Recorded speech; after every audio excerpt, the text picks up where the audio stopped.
Bagi jamaah yang sudah memegang kitab Bulughul Maram, masuk hadis yang ke 428 halaman 193. Terima kasih. Halaman 192. Bismillahirrahmanirrahim. Assalamualaikum warahmatullahi wabarakatuh. Alhamdulillahirabbil alamin. Allahumma shalli wa sallim wa barik ala sayyidina Muhammadin wa ba'du.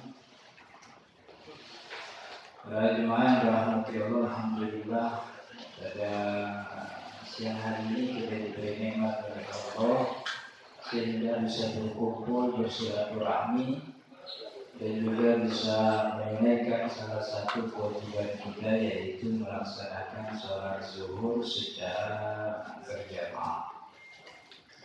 Salawat dan salam kita sampaikan kepada Nabi besar Muhammad Sallallahu Alaihi Wasallam beserta keluarga dan juga para sahabatnya, dengan harapan dan doa mudah-mudahan kita termasuk orang yang mendapatkan syafaat Rasul Sallallahu Alaihi Wasallam di hari kiamat nanti. Amin ya rabbal alamin. Para jemaah yang dirahmati Allah, kita lanjutkan kajian kita dari kitab Bulughul Maram yang saat ini kita masuk pada bab salat al-jamaah, bab tentang salat berjamaah, hadis yang ke-6 dari bab ini, hadis ke-6. Kalau di situ halaman 192. An Yazid, udah semua belum dapat jusnya? Nah, kalau kita mulai. An Yazid bin Al-Aswad radhiyallahu anhu sallallahu alaihi wasallam. Dari Yazid Al-Aswad yuqalu Ibnu Abil Aswad, sering disebut dengan Ibnu Abil Aswad. Namanya Yazid bin Aswad, sering dipanggil Ibnu Abil Aswad Al-Amiri, halifu Quraisy, sahabi. Jadi salah satu sahabat Nabi yang banyak meriwayatkan hadis dari Nabi Muhammad SAW. Asli orang Quraisy. Berarti kalau asli orang Quraisy itu termasuk keluarga terhormat, keluarga Nirapa. Jadi di antara suku di Jazirah ketika itu memang ada strata sosial. Dari Bani mana yang terhormat, salah satu suku paling dihormati adalah suku Quraisy. Maka ketika orang-orang kafir ketika itu ingin menghentikan dakwahnya Nabi, susah. Soalnya Nabi itu dari Bani Quraisy, Bani terhormat, suku terhormat, kalangan ningrat. Kalau orang biasanya tinggal ditentang aja, takut-takutin nggak berani lagi.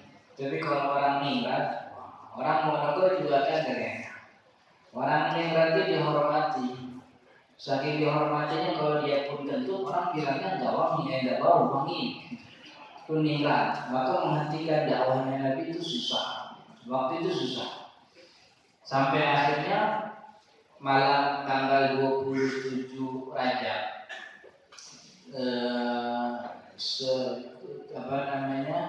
di tahun Nabi Muhammad hijrah. Nabi Muhammad hijrah itu kan dari mulai bulan Rajab sampainya 12 Rabiul Awal. Malam 27 tahun ke-11 setelah kenabian, itu tahun di mana tahun Nabi Muhammad hijrah. Tanggal 27 Rajab, 27 Safar. Malam 27 Safar itu kan kemudian Quraisy kafir ketika itu merencanakan pembunuhan Nabi. Karena sudah sulit menghentikan dakwahnya Nabi. Dan ketika itu sebelum bulan Safar, itu kan sebelum bulan Safar bulan Muharram, sebelum bulan Muharram bulan haji. Nah ketika bulan haji, orang-orang Madinah, orang dari mana-mana datang, tapi kemudian ikut tuh orang Mekah ikut.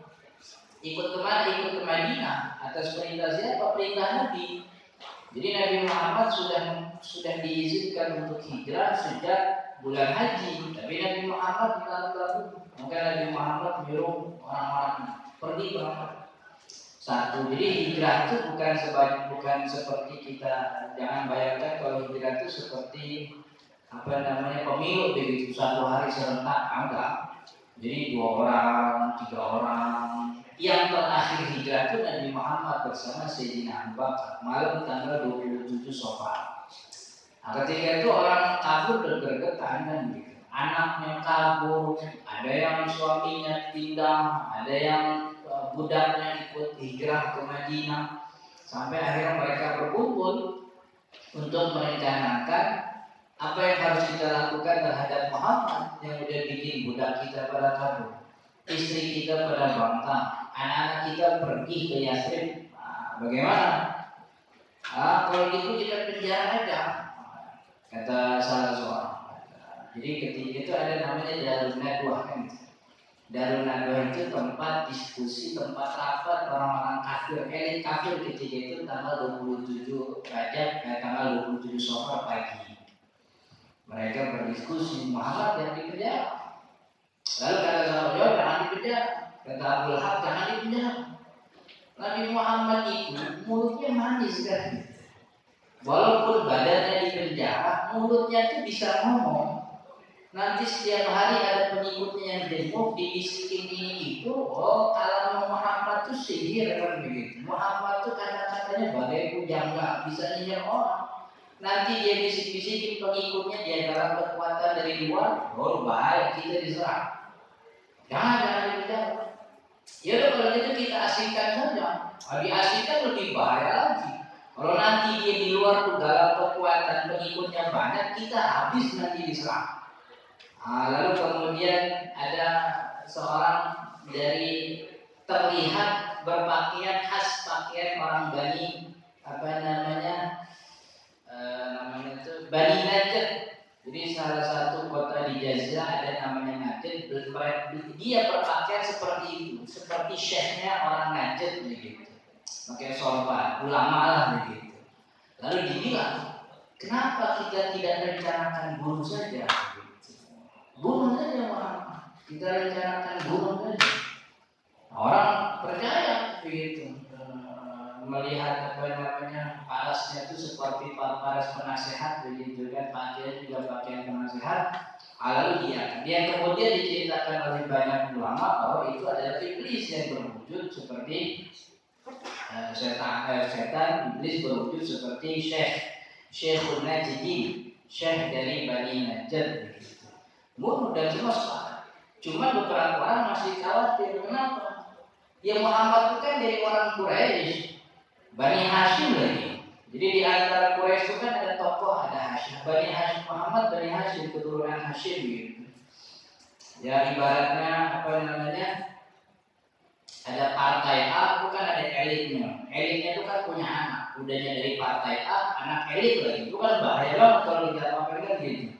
Ini Quraisy, suku termasyhur, suku elit, kemudian dari keturunan Hashim, Bani Hashim, lebih bahaya. Nggak ada yang berani bunuh Muhammad, nggak ada yang berani. Kalau dia bunuh Muhammad, buat dimusuhin satu jazirah aja. Anaknya Hashim dari Bani Quraisy lebih bahaya. Maka kalau gitu kita rencanakan saja ini, kita di sini ada 12 suku nih, 12 kabilah, udah 12 orang maju lah. Jadi jangan cuma satu orang yang maju. Kalau semua orang nih 12 yang maju, kan itu Bani Hashim nggak berani ngapa-ngapain. Dia sendiri, kita 12 orang. Maka setiap algojo dari setiap suku dipersiapkan satu orang yang jumlahnya 12 orang. Pokoknya nanti siapapun yang bisa tebas kepala Muhammad tebas. Ntar paginya kita ngaku kita semua yang bunuh 12. Bani Hashim gak bakal ngelawan. Kita banyak begitu. Gitu kan? Jadi saking terhormatnya Muhammad itu, orang mau bunuh pun gak asal bunuh gitu. Jadi dipikir sampai akhirnya malam 27 Safar, Nabi Muhammad kan udah tahu duluan, karena Nabi Muhammad dibisikin sama asistennya, malaikat Jibril gitu. Muhammad, orang-orang dari pagi udah pada ngomongin ente, di mana Darun Nadwah? Ngapain? Dibilang mau bunuh ente, kapan? Ntar malam. Terus gimana dong? Nah, ini sekalian mau nyampein perintah Allah, malam ini juga ente berangkat. Lalu harus ngapain nih? Nah, datang ke rumah Abu Bakar, bikin strategi. Jadi di pagi Darul Arqam, Darul Nadwa itu bikin strategi bunuh Muhammad. Muhammad ketika itu ke rumah Abu Bakar, bikin strategi kabur begitu, pergi dari Mekah, kan gitu. Nah, kemudian pokoknya di atas strategi Nabi Muhammad keluar dari rumah menunggang kuda sama pakai baju dan tidak terlihat dari tubuhnya kecuali matanya. Kayak kita lihat orang apa, contohnya kayak gimana ya?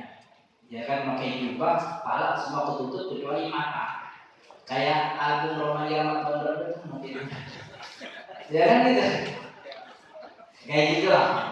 Keluar, pulang, di rumah ada Sayyidina Ali. Ali, walaupun tidak diceritain, Sayyidina Ali tahu tuh sepupunya bakal dibunuh ntar malam. Waktu itu siang hari. Itu Hijaz, Mekah, Madinah, di Mekah itu semua orang udah ngomongin, suami-suami kita pada rapat di mana Darul Nadwa. Emang mau ngomongin apa sih? Kata suami saya nggak boleh diceritain, takutnya ntar bocor. Jangan ceritain, masuk boleh mah. Akhirnya diceritain juga kan. Gini ya, cuman kalau nggak ceritain itu nggak boleh cerita sama orang lain ya. Saya apa rencananya? Muhammad mau dibunuh, wah, semua orang kan, wah jangan bilang-bilang yang lain, pokoknya kita. Akhirnya orang semua tahu, boleh bilang-bilang malam itu. Nah, Sayyidina Ali juga tahu, tapi karena sampai waktu taatnya kepada Muhammad, cinta kepada Muhammad, Sayyidina Ali mau tuh ganti hidup. Kan termasuk Sayyidina Ali juga termasuk Bani Quraisy yang dari kalangan Muhammad juga, anaknya Abi Thalib, Bani Hashim juga, maka termasuk orang elit juga. Tidur sini dan Sayyidina Ali tahu itu nyawanya terancam ketika itu. Tapi Sayyidina Ali kan nggak nolak. Siap Nabi, saya akan mati. Itu kalau Sayyidina Ali agak badung duluan, dia bisa aja nolak kan. Jangan saya Nabi. Abu Bakar aja mau tuan. Anak masih muda belum kawin nih. Enggak. Sayyidina Ali waktu itu baru 15 tahun. Masih 15 tahun masih muda banget. Jadi ini sekilas cerita tentang Bani Quraisy. Jadi Bani Quraisy itu memang orang suku terhormat. Yazid al-Aswad karena suku terhormat, maka nama Yazid al-Aswad ini jarang kita dengar. Jarang kita dengar meriwayatkan dari Nabi Muhammad, tapi riwayatnya itu tidak lebih dari 100 riwayat. Kenapa? Ya orang elit lah, susah begitu, nggak gampang gitu. Yazid yang paling sering kita dengarkan Sayyidina Abu Hurairah, Aisyah istrinya, Ibnu Abbas, Ibnu Mas'ud, Umar bin Khattab. Tapi kalau Bani Quraisy ya suku terhormat lah, ya kan. Orang kaya kan mainnya kagak di pinggir jalan. Kagak ada orang kaya beli telur gulung kan kagak ada. Yang beli telur gulung ya anak kita. Mamanya sore-sore itu. Jadi bukan berarti kalau saudara meriwayati berarti nggak dekat sama Nabi. Dekat sama Nabi, cuma emang kan jarang ngomong. Maka orang juga jarang ketemu, jadi nggak meriwayatkan dari beliau. Yazid bin Aswad radhiyallahu anhu beliau mengatakan bahwasanya Rasulullah annahu shalla ma'a Rasulillah. Beliau salat bersama Rasul sallallahu alaihi wasallam. Beliau salat bersama Rasul sallallahu alaihi wasallam salat subhi, salat subuh. Falamma shalla Rasulullah sallallahu alaihi wasallam, ketika salat itu sudah diselesaikan, idza huwa bi rajulaini lam yusalliya fada'a bihima. Setelah sholat subuh selesai, Nabi Muhammad melihat ada dua orang laki-laki lam yusalliya. Dia tidak ikut sholat bareng bersama Nabi sholat subuh. Fada'a bihima. Maka orang itu dipanggil. Ini juga selain ini tentang berjamaah, ini juga berarti tentang waktu sholat. Kalau Nabi Muhammad bisa melihat ada dua orang, berarti sholat subuh selesai ketika matahari sudah mulai agak terangan. Itu kemudian dijadikan dalil oleh beberapa orang beberapa waktu lalu. Sampai sekarang masih ada yang katanya sholat subuh di kita tuh kecepatan gitu. Karena mestinya sholat subuh selesai itu udah isfar, apa sih, udah kekuningan gitu. Di Indonesia tuh sholat subuh itu kan jam 4, sekarang jam 4 5:23:32, jam 4:32:37. Yang kalau kita selesai sholat 2 rakaat subuh, kiri kanan masih gelap kan gitu. Itu namanya waktu golas subuh, awal waktu bener pas fajar baru muncul banget, itu namanya waktu golas. Nah, ada waktu lama yang menyebut waktu subuh itu sebenarnya waktu isfar. Waktu isfar itu waktu yang udah agak kuning matahari, langit itu udah mulai kekuningan. Karena Nabi Muhammad beberapa kali sholat subuh, setelah sholat melihat kiri kanan saling kena, berarti kan udah terang. Masjid Nabawi dulu nggak ada penerangan, yang jadi penerangan ya matahari. Begitu. Walaupun ulama sebenarnya tidak mengatakan isfar itu bukan waktu isfar, waktu sholat subuh. Tapi waktu sholat subuh itu dari mulai golas itu yang gelap banget sampai isfar gitu. Jadi waktu sholatnya bukan isfar doang. Golas itu waktu subuh, cuman panjang waktu subuh sampai isfar gitu. Mana yang afdol? Nah, ini yang jadi perselisihan. Kata ulama Syafi'i paling afdol itu sholat subuh waktu golas, di mana waktu itu sangat gelap, masih sangat gelap. Saya ditanya tuh kalau Ustaz ada yang bilang sholat subuh kecepatan gimana Ustaz? Ya mau bilang sholat subuh kecepatan ya nggak ada masalah. Solusi apa namanya apa istilahnya, resikonya dia nggak boleh datang sholat subuh ketika azan subuh sebagaimana waktu biasa. Dia nunggu nanti sholat subuhnya jam 6:45 kan? Dia datang ramai-ramai dan sholat subuh situ mau dikatain apa tuh mau orang gitu. Sholat subuh jam segini. Resiko kedua, dia harus mengkodok semua sholat subuh yang dilakukan sebelum-sebelumnya yang masih diikuti waktu pemerintah kan begitu. Karena waktu yang sebelum itu waktu di luar waktu subuh, sholat subuhnya tidak sah gitu. Itu resikonya. Mengikuti itu silakan, tanggung resikonya. Waktu sholat yang ada di Indonesia itu sudah ditetapkan oleh Kementerian Agama melalui Badan Hisab Rupiah. Badan Hisab Rupiah itu isinya bukan cuma tukang keker matahari. Ilmuwan banyak, ustadznya juga ada. Dan setiap hari setiap periode itu ada penelitian ulang. Jadi apa yang sudah ada di Indonesia itu tidak ada masalah. Cuma bedanya itu ada waktu kelas. Faji'a bihi matar'udu fara'iduhuma faqala lahuma. Kemudian kedua orang itu ditanya, ma mana'akuma tusalliya ma'ana. Ente berdua kenapa enggak sholat bareng kita? Qala, dua orang itu mengatakan qad shallaina fi rihalina. Ya Rasulullah, saya sudah sholat, kita sudah sholat di rumah kita. Qala, kata Nabi Muhammad, fala taf'ala, jangan besok-besok jangan begitu lagi.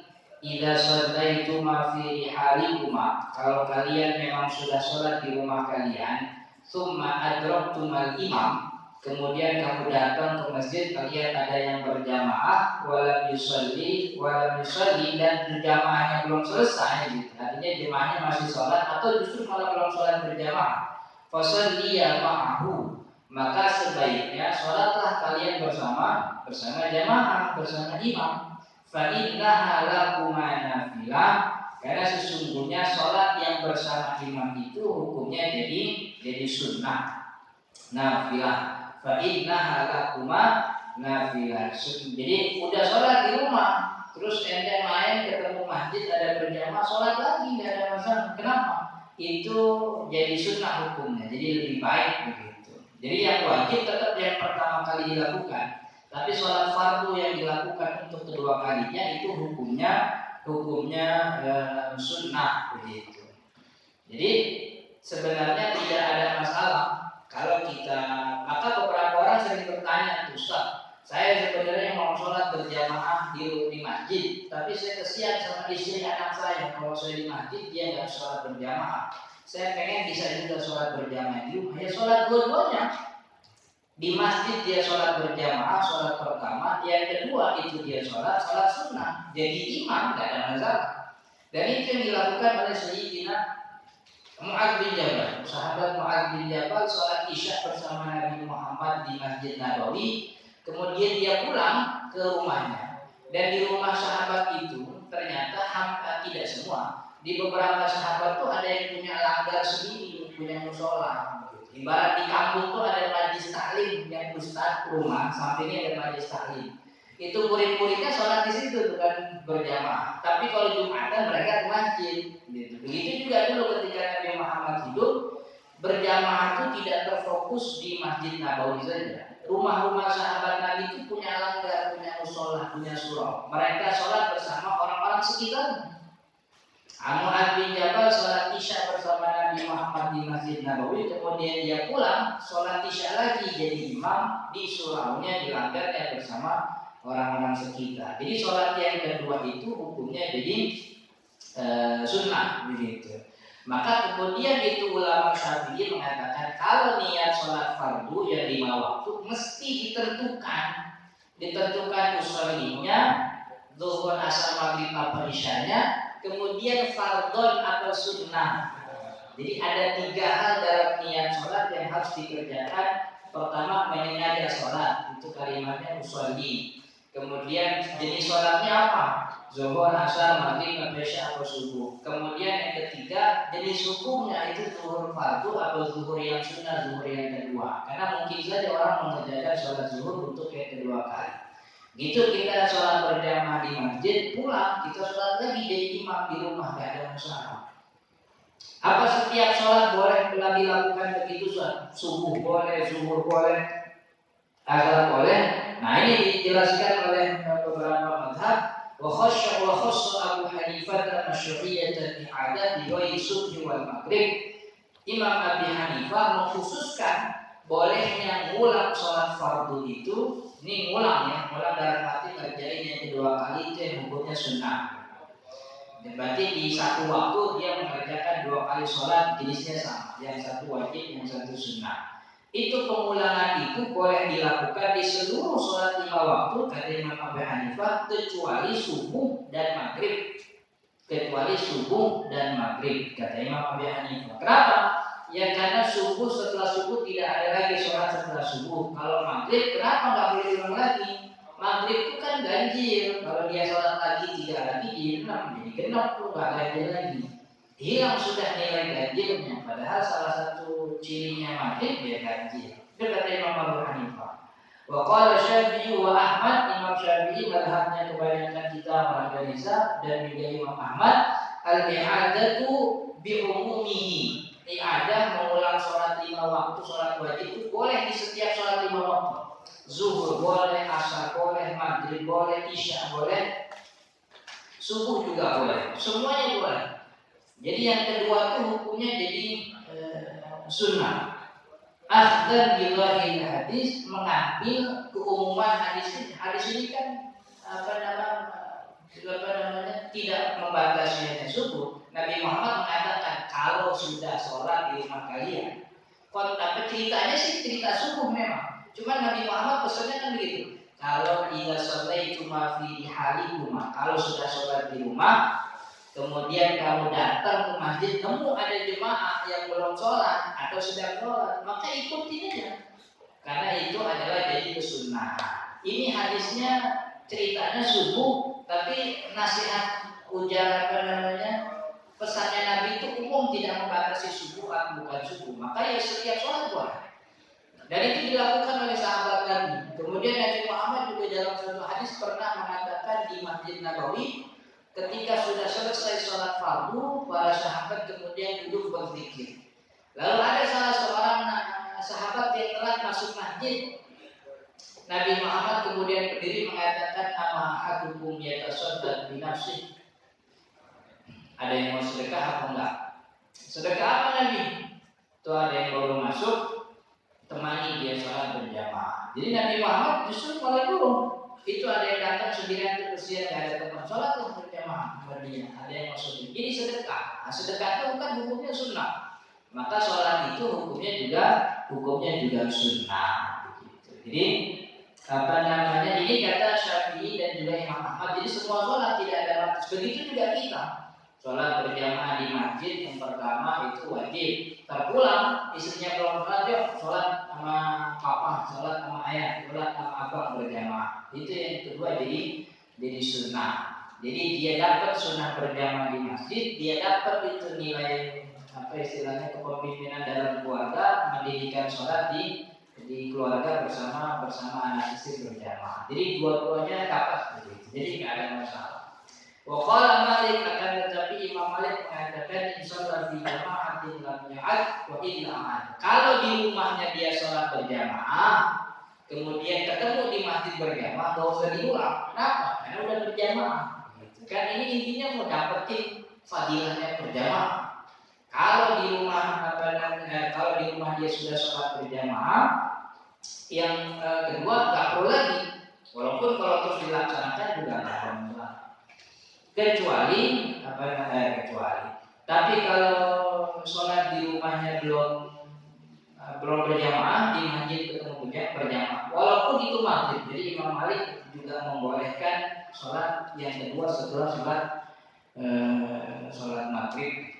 Baik, itu hadis yang terkait dengan bahwa keagungan sholat berjamaah, saking tinggi nilai berjamaah, Nabi Muhammad nyuruh. Ada orang yang belum walaupun sudah sholat tapi nggak berjamaah, disuruh ulang lagi karena mengambil kefadilahan fadilahnya sholat berjamaah.